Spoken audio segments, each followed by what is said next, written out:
Saya sekarang tidak terutama sekali berbicara sebagai Presiden Sumatera, tidak sebagai Presiden Perdana Menteri, tidak sebagai Presiden Panglima Tertinggi.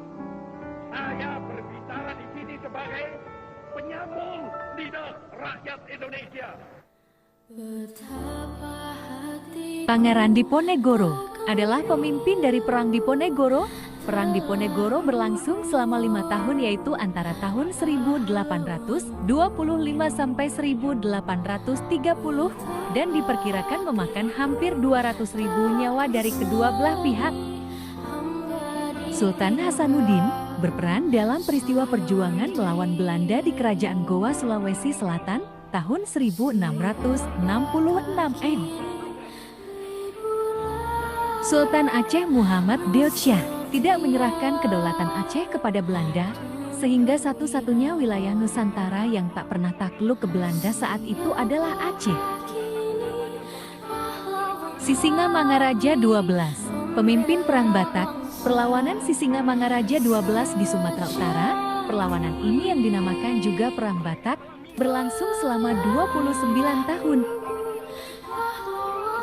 Pangeran Antasari, pemimpin Perang Banjar. Pada Perang Banjar, Pangeran Antasari memegang peranan pentingnya itu sebagai pemimpin yang sukses mempersatukan gerakan perlawanan rakyat terhadap penjajahan Belanda.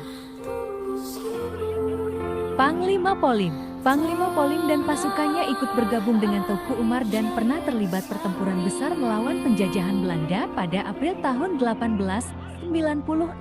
Sejak itu, ia terus berperang dengan sengit, meski harus menyingkir ke daerah Pidi dan Gayo untuk mempertahankan wilayah Aceh dari gempuran pihak Belanda. Pangeran Hidayatullah, satu-satunya pemimpin rakyat Banjar antara tahun 1859 sampai 1862, menggunakan strategi dalam perang gerilya dengan membuat kerajaan baru di pedalaman dan membangun benteng-benteng pertahanan di hutan. Teuku Umar, pemimpin perang gerilya di Aceh, berperan dalam peristiwa perlawanan di Aceh melawan penjajah pemerintah kolonial Hindia Belanda atau berperan dalam Perang Aceh. Tuanku Imam Bonjol, pemimpin perang Padri dalam melawan kaum adat dan Belanda. Peranan Tuanku Imam Bonjol dalam Perang Padri adalah menyatukan kaum Padri dan kaum adat, sehingga keduanya dapat melawan Belanda. Selain itu, ia juga menjadi ulama yang berperan sebagai pemimpin perlawanan dalam Perang Padri. Martha Christine Tiahahu membantu perjuangan Kapitan Patimura dalam melawan penjajahan, pahlawan dari kalangan perempuan dari Maluku, dan untuk membantu meningkatkan derajat para wanita.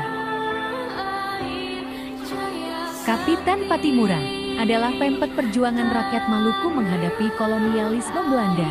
Perlawanan Patimura 1817 di Maluku menghadapi kolonialisme Belanda untuk membebaskan wilayah Maluku dari pendudukan bangsa Belanda dalam perjuangan bidang politik dan militer.